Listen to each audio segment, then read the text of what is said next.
नमस्कार विद्यार्थी मित्रांनो, स्वागत आहे आपलं यूट्यूब चॅनल ज्याचं नाव आहे मोहित मोटिवेटेड एक्झाम चॅनल। आज आपण बघणार आहोत TET परीक्षेबद्दल आलेले एक नवीन अपडेट।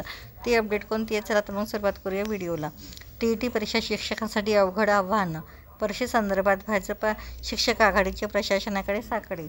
सर्वोच्च न्यायालयाच्या निर्णयामुळे इयत्ता 1ली ते 8वी वर्गावर नियुक्ती करण्यासाठी शिक्षकांना TET परीक्षा अनिवार्य देणे बंधनकारक आहे। TET परीक्षा अनिवार्यता संदर्भात माननीय सर्वोच्च न्यायालयाविरुद्ध पुनर्विचार याचिका दाखल करणे आणि NCTEच्या TET 2010च्या अवैध व असंवैधानिक अधिसूचना रद्द करणे, या अधिसूचनेत सुधारणा करण्यासंदर्भात मुख्यमंत्री देवेंद्र फडणवीस, उपमुख्यमंत्री एकनाथ शिंदे, उपमुख्यमंत्री अजित पवार आणि भाजपचे प्रदेशाध्यक्ष रवींद्र चव्हाण यांना सदरची गंभीर समस्येवर लिखित निवेदनाद्वारे मार्ग व तोडगा काढण्यासाठी भाजपा शिक्षक आघाडीने आग्रह धरला आहे।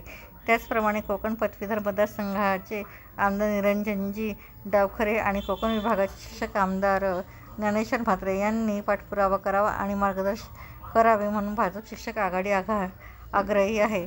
राष्ट्रीय शिक्षक शिक्षण परिषदेने 23 ऑगस्ट 2010च्या अधिसूचनेनुसार शिक्षण कायदा 2009च्या कलम 23(1) नुसार 29 जुलै 2011 पासून इयत्ता 1ली ते इयत्ता 8वी पर्यंतच्या वर्गासाठी शिक्षक नियुक्ती करताना किमान शैक्षणिक पात्रता व TET परीक्षा उत्तीर्णतेची अट अनिवार्य अर्थात बंधनकारक केली आहे।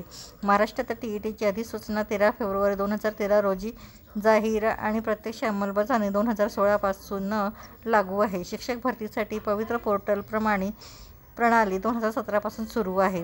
वेगवेगळ्या अधिसूचना व वेगवेगळे अध्यादेश तमाम शिक्षकांच्या मनात गोंधळ आणि संभ्रम निर्माण करणारे आहेत। न्यायालयाच्या निर्णयानुसार महाराष्ट्रात किमान 70% अर्थात 3 लाखाहून अधिक व एकट्या ठाणे जिल्ह्यात 22,538 शिक्षकांना सेवेत कायम टिकून राहण्यासाठी व पदोन्नतीसाठी परीक्षा द्यावी लागणार आहे।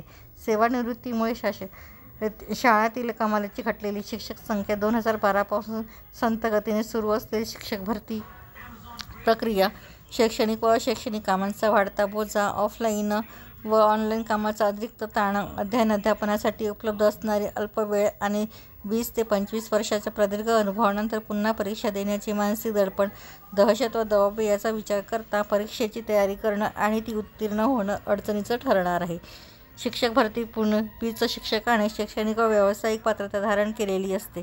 प्रबोधन व संशोधन ही प्रक्रिया अखंड सुरू असतेच, त्यामुळे शिक्षकांनी आपली गुणवत्ता व दर्जा आधीच सिद्ध केलेला असतो। मग आत्ताच TET परीक्षेचा अट्टहास का? सर्वोच्च न्यायालयाच्या निर्णयाची कठोरपणे अंमलबजावणी करावी लागल्यास 3 लाखाहून अधिक शिक्षक बाधित होतील।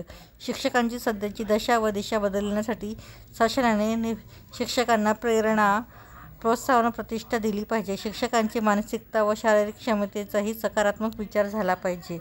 तर ही होती TET परीक्षेबद्दल आलेली एक नवीन अपडेट। अशाच नवीन अपडेट बघण्यासाठी व्हिडिओला लाईक करा, कमेंट्स करा, जास्तीत जास्त व्हिडिओ शेअर करा आणि चॅनलला सबस्क्राईब करायला विसरू नका।